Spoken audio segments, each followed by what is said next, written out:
All right, guys, welcome to another exciting episode of the Left Side View with Rahul and Amitabh. So this is the preview episode of the weekend matches. So where do we begin, Amitabh? I think there's just one place to begin, and that is Wembley, the FA Cup final. Chelsea against Liverpool. That's a repeat of the Carabao Cup final earlier this year.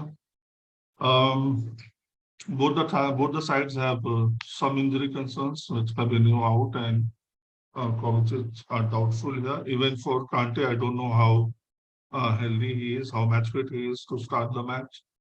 Um, again, I think the wind has been knocked out of Liverpool to a certain extent through that Tottenham result, and maybe these cup finals are all that they're looking for. But the same can be said about Chelsea, because they did not have the rub of the green a lot of the times this season, and this can be the last. I mean, this definitely will be the last appearance, the last final appearance for some of our players. So let's hope that they give it their all and try to move on a high note. And again, as far as predictions are concerned, when Chelsea is involved, I cannot predict anything else than a Chelsea victory. Will it be in under 90 minutes, or will that go to extra time? I think this match will go to extra time. Um, I just think so. So 1-1 in 90 minutes and 3-1 after 120 minutes. Yeah. All right. So I yes, hope that three matches. happens. Yeah, I hope so. So yes, these two teams have played each other thrice this season, and all three matches have ended in draw. I mean, obviously we lost in penalties in the Carabao Cup final, but other than that, it was nil-nil. I mean, yes, right now I don't I don't care about Liverpool and their quadruple, man. I just want Chelsea to win. It's as simple as that. Yeah. And if we also win this, we're probably going to win the treble as well, right? Super Cup, Cup World Cup, and the FA Cup. Obviously, people don't care, don't count these three as trophies, or at least some of these trophies as trophies. But still, if we do it, we will manage to win more trophies in City or Liverpool for that matter. Yeah, But see, yeah, yeah. man, like all I care Whatever about is a whatever keeps us victory. happy. Yeah, all I care about is a victory, and the manner does not matter. Like seriously, it's that kind of a game, man. We can't lose. Like seriously, we can't lose this match. It's as simple as that. Yeah. Yeah, really looking forward to it. Okay, so there are no Premier League matches on Saturday, and there are a whole host of matches on Sunday. So let's try and pick and choose the best ones. Of course, the first one is Tottenham against Burnley. Mm. Again, see, I don't understand this fixture, the way these fixtures are, scheduled. If Tottenham and Arsenal both play on Thursday, why will Arsenal play on Monday? And Tottenham lunchtime kickoff on Sunday. I mean, what is the point of this? Like, even for us, and maybe this is why I started the conversation. Why did we play on Wednesday, when Liverpool played on Tuesday and both of us played on the previous Saturday? And that too, Liverpool had to play against Aston Villa. Yeah, I mean, even we played against Leeds, so that is not an issue. But I don't know. I don't know. And you cannot not point fingers at the people who schedule this. I mean, but yeah, okay, let's move on. Tottenham at home against Burnley. The only saving grace is they are at home in both the matches. So I think Tottenham win this. Tottenham win this pretty easily. 3-0. Rahul. I don't. I mean, I do think they're going to win, but I don't think it's going to be as easy as people think. I think when Burnley will be fighting for their life, man. I think it will be just a one-goal margin, 1-0 or 2-1 for Tottenham. Okay, another important match, Leeds against Brighton. Leeds have to get something out of this match in order to stay in contention. They just have to leapfrog one of Burnley or Everton because of the poor goal difference. And this will be the last chance at home against Brighton. Brighton themselves in a rich vein of form of late, dispatching Man United. Again, it's not a huge thing, but yeah, defeating any team, no matter how poorly their performance 4-0, is always commendable, and it will not be easy. And you know, if I use my head, I cannot say I'm rooting for Leeds, but I do have a soft corner for them. I hope they come through, but I think the best they can do here is a draw, 1-1 draw. If they can put up 11 players, that is, yeah, down. Yeah, like even I can't see a Leeds victory, man. I think like with other teams, we've seen a little bit of heart, right? Like at least playing at home and all those things. Even Everton had done it, like they did against Chelsea. Even Burnley, I think they won 3 in a row under the new manager. But we've just not seen that from Leeds, to be honest. We've just not. And I don't think that's going to change the last 2 matches. And even if they do get a draw, I don't think that's going to be enough. They need a victory, man. Simple as that. And Brighton, after the final demolition of United, I think they're going to be full of confidence. I'm going to go for a Brighton victory, man. Yeah.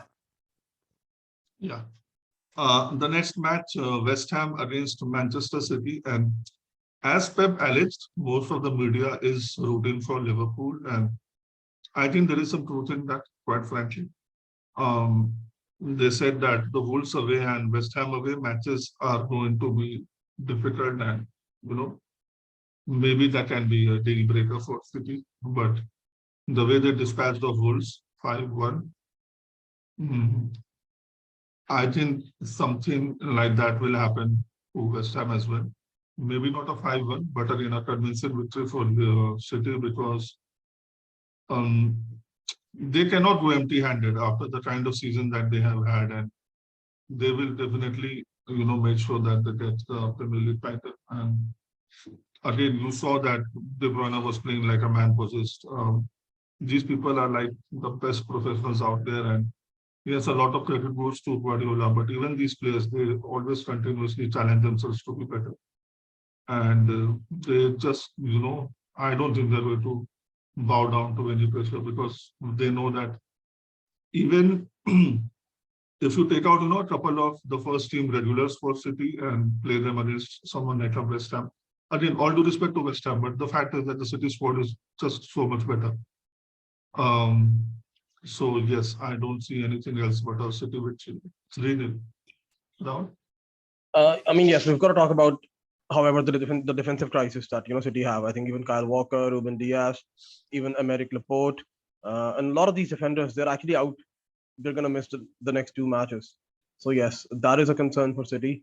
However, like we saw in the match against Wolves, right? Like they took it personally, right? Someone like De Bruyne as well.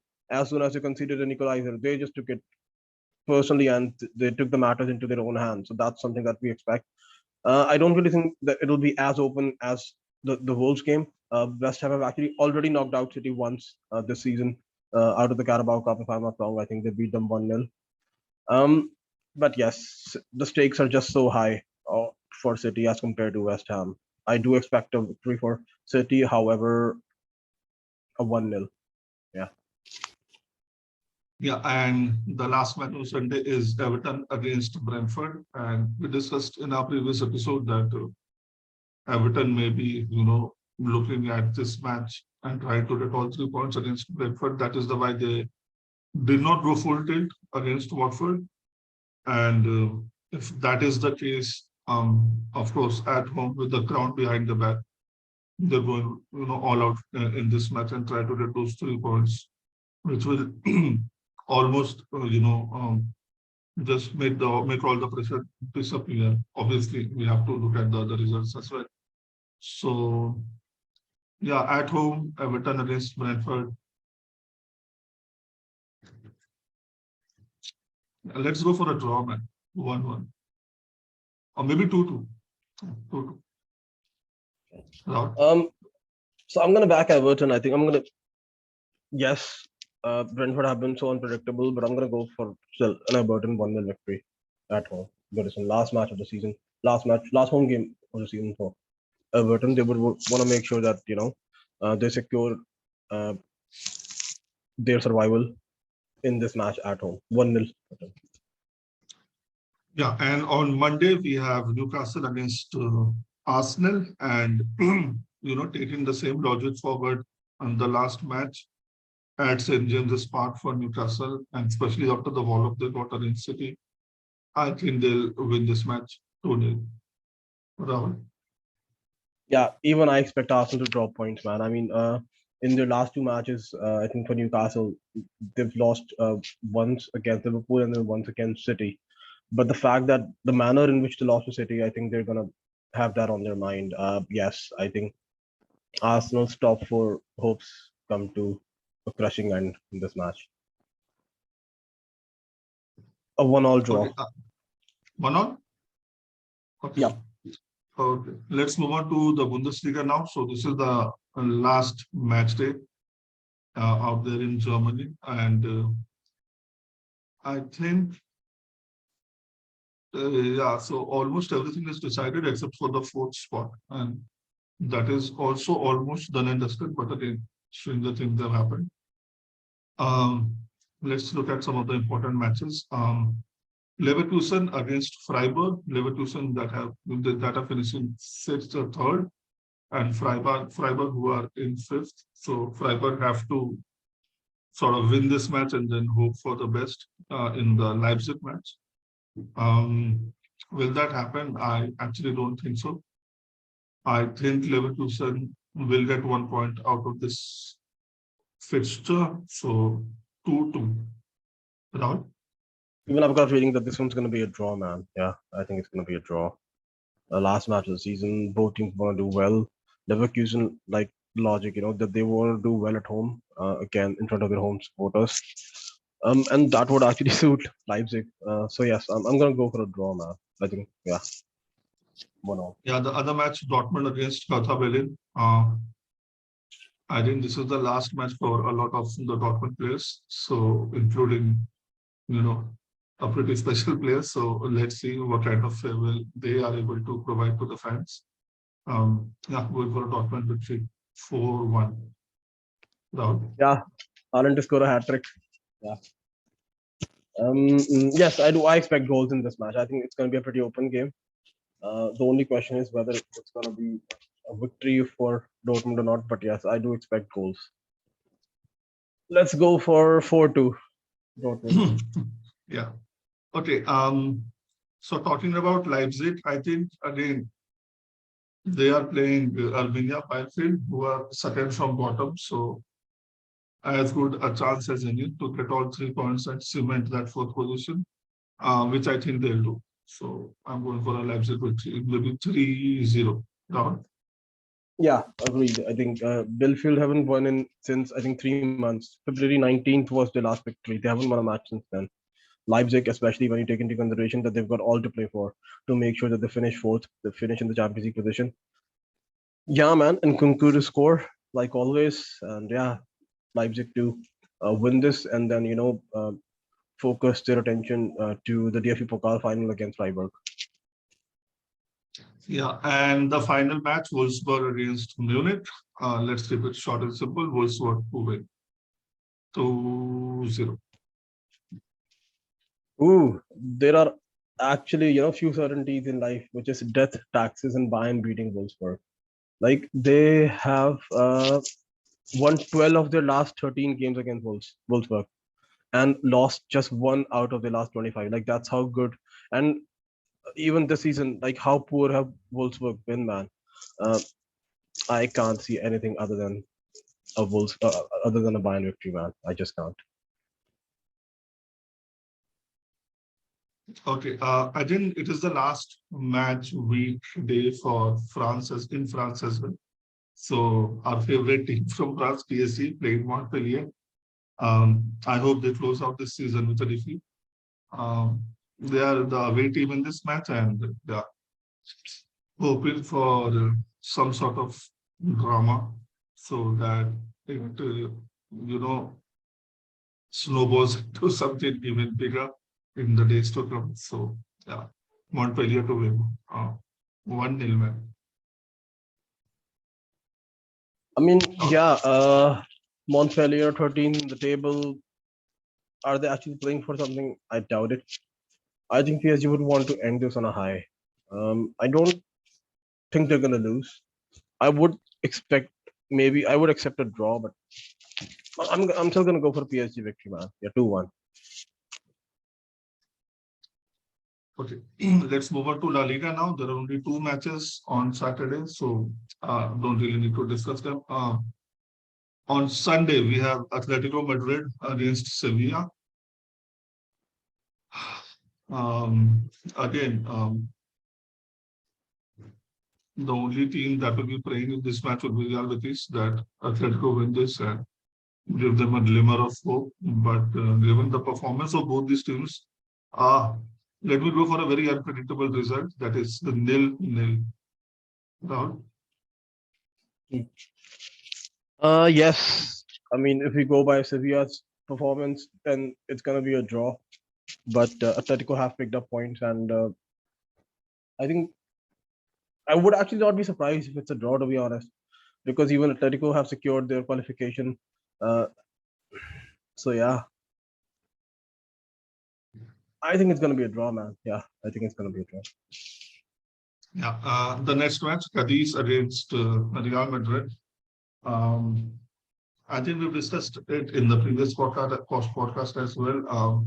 Maybe Madrid will not field the best 11 for this match, and Cadiz, who are fourth from bottom and again looking for survival. Maybe that is the best news they would have heard, in quite some time. But again, the question is, even Madrid's B team, I'm sure it is better than Cadiz's first team. So I know it gives them that outside chance to get something from that match against Madrid.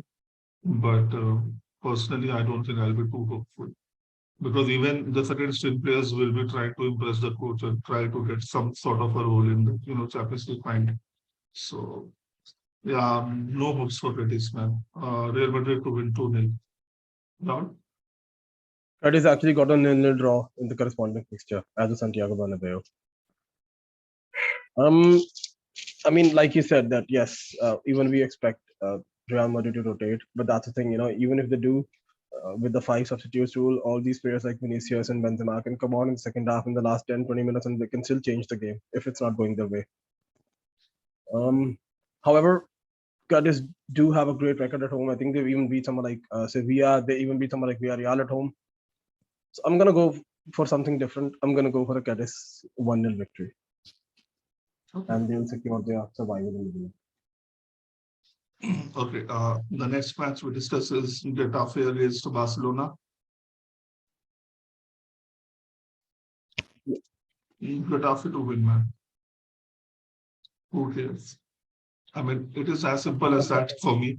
You know, Chelsea to win all the matches, Barcelona, Man U to lose all the matches. That's my prediction. Rahul? Great analysis. Ah, Great analysis. yeah. Yes. I think Barcelona are in great form, man, especially with Dembele and all these players staying fit. Even someone like Memphis Depay actually has picked up great form.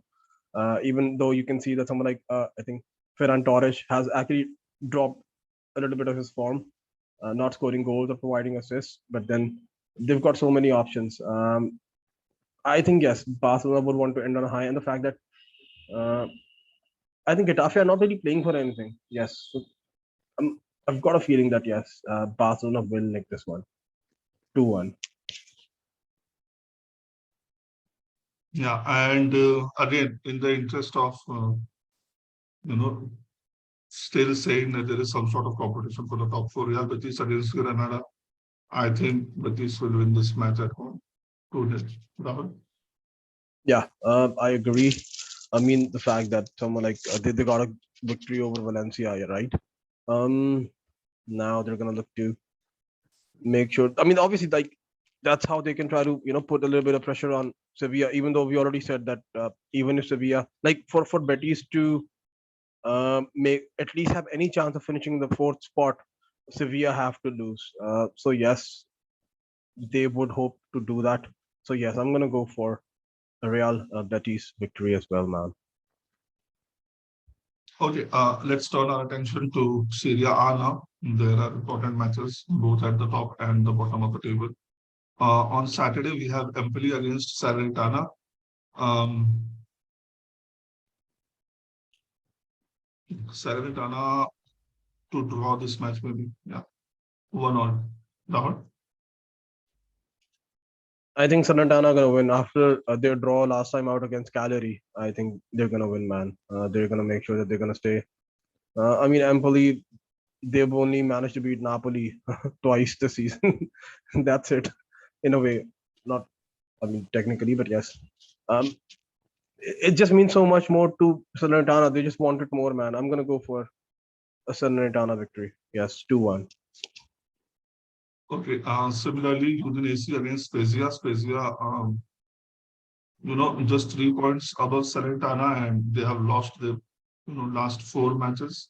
Udinese not in great form themselves, but yeah, maybe someone like Spezia or Sampdoria can be certain to the relegation dogfight round. Yeah. I've got a feeling that it's gonna be a draw, man. Yeah.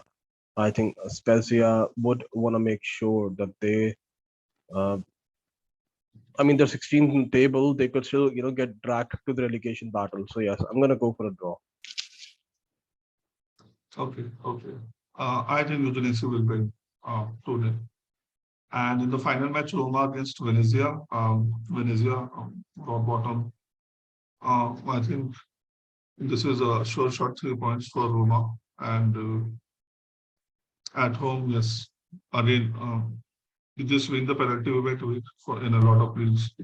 This is the last time to perform in front of your home crowd, and you would like to, give them a good send off for this season, no matter how the season has been. So, but in Roma's case, of course, the season has been, I think, better than what most of us expected. But yeah, I think they closed this out at home with a resounding victory.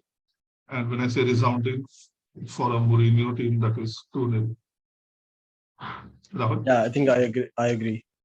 I mean, yes, especially after their, uh, not only loss, but actually, in a way, a humiliating loss against Fiorentina. So yes, they would want to, get back on track. I mean, they still want to finish fifth if possible, right? Like, uh, I mean, obviously, it doesn't really make much of a difference whether you finish fifth or sixth, but if there's a possibility, they would still like to finish fifth. And obviously, in terms of because of the rivalry with the city rivals Lazio, yes, so they would like to finish above them. I'm gonna go for a victory, man. 2-0. Yes, 2-0 as well for Roma. Okay, on Sunday we have Napoli against Genoa. Um, again, Genoa second from bottom, Napoli third from top. Napoli would like to win this match and confirm the third place, and I think they'll be able to do it. Uh, yes, they did have a couple of odd results, which sort of derailed their ambitions for the title. But from there on, they have come back pretty well, and they are winning now. So no reason to expect any sort of stumbling block. This match for them. Napoli to win 4-1. Rahul. Okay. Yes, I do expect Napoli to win as well, even though Genoa actually got a freak of a result against Juventus, 2-1 victory, something that nobody saw coming. And I honestly, like, even if they Napoli lose or draw, they're still gonna finish third because of the loss that Juventus had. I don't think Juventus can overtake them. So yes, their third position is secured, but they would still want to end on a high, man. And Genoa again, they're as good as down. I don't think. Otherwise, I want to be a little different. Let me just take a look at the table and see. So Genoa are actually 18th in the table, right? If I'm not wrong. Genoa 19th in the table, 28 points. There is a possibility, like if they actually somehow, it's in a way only Venezia who are bottom and 25 points who would look destined. Otherwise, it is still between Salernitana, Cagliari, and Genoa. Any one of these teams, like if they win both their matches, then they could still save themselves. I'm gonna go for a draw, man, just to be different. I'm gonna go for a draw. Okay. Then we have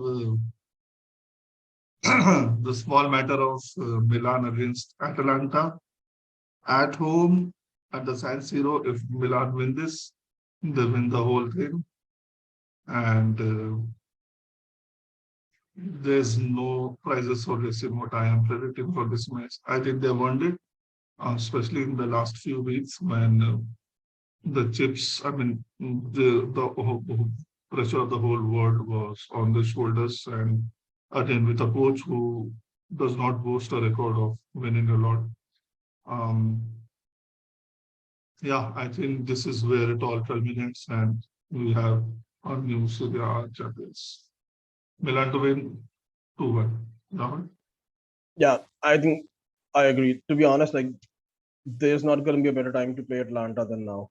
I mean, yes, if there's a team in Italy that you want to play right now, you probably like team most likely you're going to pick Atlanta because of how poor they have been. Maybe last season or before that, it would have been a different outcome or a different prediction. But yes, this season with so much at stake for someone like AC Milan, yes, a victory, the AC Milan victory. Yes, they're going to win the title. Yeah, Tomori, yes, even Giroud. Yeah.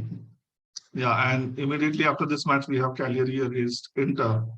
And I think if Milan win their match, it will take all the stuffing out of Inter's performance, and especially against Cagliari, who again are fighting for their lives. So I somehow think that Cagliari against Inter will be a draw, but this prediction is predicated by the fact that Milan win their match. If they don't, then definitely I say Inter winning this one. No. Yeah, I mean, if somehow Milan draw points, then yes, you would expect Inter to go all in. Yes, but if because obviously, let's say it's all psychological, right? If Milan already have won the title, then maybe you won't even see the starting the first 11 of Inter Milan because they would also want to make sure then the players who played 120 minutes to maybe not play so much to maybe save them for the next match, and that's a possibility, right? If they're not going for a title or something in mind, then why would they want to get their players injured? Um, and especially if uh, Milan have won, then it's even more important for Cagliari to get something out of this match because they will also know that they are trying to avoid relegation and against a team that is secure, like it's not going to win anything. If Milan win, then yes, even I'm going to go for a draw, man. Yes. Otherwise, Inter, like you said. Yeah, we have a couple of matches on Monday as well. The first one being Sampdoria against Fiorentina. Fiorentina to win this one, again 2-0. And the second one being Juventus against Lazio. This one to be a draw, 2-2. Right? I mean, yeah, it's been like let's talk about the Sampdoria versus Fiorentina match. I think Fiorentina, to be honest, where they are right now, it's such a credit to their manager Vincenzo Italiano. I mean, their top scorer is someone like Nico Gonzalez or Lucas Torreira, the guy on loan from Arsenal, with 5 goals. But that's the thing, even though they have let go of someone like Vlahovic, but still, like they could have actually fallen by the wayside, right? They could have been even further down the pecking order, but they're still 7th or 8th. They're still competing for a place in Europe. So that's just credit to their manager. So yes, they do need to sign a striker, or they need to make sure that come the next season, there's 2 strikers, Piontek and Cabral. They need to get better or the best out of these 2 guys. Otherwise, it's going to be a problem. But yes, taking all these matters into consideration, they've still done better than we expected them to do. Had Vlahovic stayed, they probably would have been even in the top 4 position. Um, I'm going to go for a 1-0 victory for Fiorentina. And in terms of Juventus Lazio, like that's the reason why it's even more important for someone like Roma to get a victory because you might. I'm going to go for a Juventus victory, man, for the simple reason that they lost their match against, Inter Milan. They will be gung ho. Yes, they will want to give a send off to someone like Chiellini. Yes, and their dismal away performance of Lazio, man. I'm gonna go for a Juventus victory, 2-0. Yeah, maybe maybe what Fiorentina should do is sign Torreira permanently. Okay, with that, we come to the end of our podcast, guys. Thank you so much for your time. And yeah, we'll be back with our review of all these matches on Sunday and then onward. Thank you and take care. Bye bye. Right.